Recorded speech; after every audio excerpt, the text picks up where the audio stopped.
Russia నుంచి చమురు కొనుగోలు చేస్తున్న భారత్పై అమెరికా అధ్యక్షుడు డొనాల్డ్ ట్రంప్ మరోసారి ఆగ్రహం వ్యక్తం చేశారు. రష్యా చమురు అంశంలో భారత్ తమకు సహకరించకపోతే సుంకాలను పెంచుతానని బెదిరింపులకు దిగారు. ప్రధాని నరేంద్ర మోదీ చాలా మంచి వ్యక్తి అని, తాను సంతోషంగా లేనన్న విషయం ఆయనకు తెలుసు అని ట్రంప్ వ్యాఖ్యానించారు. తనను సంతోషపెట్టడం చాలా ముఖ్యమని, రష్యాతో వ్యాపారం కొనసాగిస్తే సుంకాలను మరింత వేగంగా పెంచుతానని ట్రంప్ హెచ్చరించారు. అది భారత్కు మంచిది కాదన్నారు. ఈ మేరకు ట్రంప్ మాట్లాడిన ఆడియో క్లిప్ను శ్వేత సౌధం సామాజిక మాధ్యమం ఎక్స్లో షేర్ చేసింది. భారత్ అమెరికా మధ్య వాణిజ్య చర్చలు జరుగుతున్న వేళ టారిఫ్లు పెంచుతానని ట్రంప్ బెదిరింపులు రావడం ప్రాధాన్యం సంతరించుకుంది.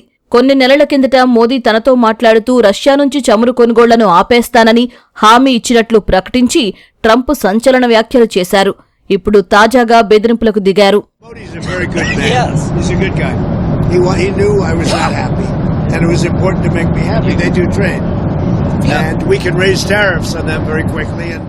ప్రపంచ ఆర్థిక పరిస్థితులపై మాట్లాడిన ట్రంప్ రష్యా ఆర్థిక పరిస్థితి బాగోలేదని తెలిపారు. ఆంక్షలు ఆ దేశాన్ని తీవ్రంగా దెబ్బతీస్తున్నాయని చెప్పారు. వెనజువెలా ఆర్థిక వ్యవస్థ అయితే మరింత దయనీయంగా ఉందన్నారు. తాను చూసిన వాటిలో అత్యంత చెత్త ఆర్థిక వ్యవస్థ వెనజువెలాదే అని పేర్కొన్నారు. క్యూబా పూర్తి పతనమవుతోందన్నారు.